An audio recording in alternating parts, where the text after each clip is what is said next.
এই মূলনীতিটা বুঝলে ফজরের পর থেকে বান্দা যত গুনাহ করে জোহরের নামাজের দ্বারা মাফ হয়ে যায়। এবার বলেন কোন গুনাহ?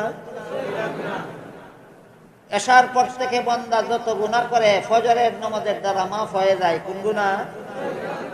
এক জুম্মার পর থেকে বান্দা যত গুনাহ করে আরেক জুম্মার দ্বারা মাফ হয়ে যায়। কোন গুনাহ? এক রমজানের পর থেকে বান্দা যত গুনাহ করে আরেক রমজানের দ্বারা মাফ হয়ে যায়। কোন গুনাহ? আরেক প্রকার গুনাহ হলো কবিরা গুনাহ।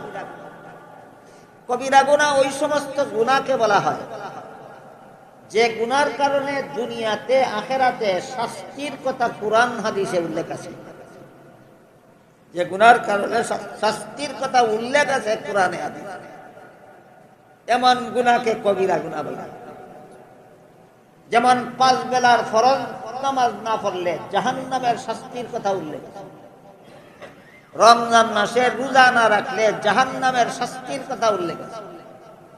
সুদ খাইলে, ঘুষ খাইলে, মদ খাইলে, গাঞ্জা খাইলে, মানুষের সম্পদ অন্যায়ভাবে গ্রহণ করলে, মানুষকে অন্যায়ভাবে কষ্ট দিলে শাস্তির কথা উল্লেখ আছে। এই সমস্ত গুনাহ হলো কবিরা গুনাহ। কবিরা গুনাহ 5 বেলার নামাজের দ্বারা মাফ হয় না। কবিরা গুনাহ জুম্মার নামাজের দ্বারা মাফ হয়। কবিরা গুনাহ রমজানের রোজার দ্বারা মাফ হয় না। কবিরা গুনাহ বান্দার কোন নেক আমলের দ্বারা মাফ হয় না। কবিরা গুনাহ মাফ হওয়ার ব্যবস্থা হইল তওবা। সগীরা গুনাহ মাফ হওয়ার ব্যবস্থা নেক আমল, আর কবিরা গুনাহ মাফ হওয়ার ব্যবস্থা তওবা। তওবা কাকে বলে? মুখে মুখে তওবা করলাম বলার নাম তওবা নয়।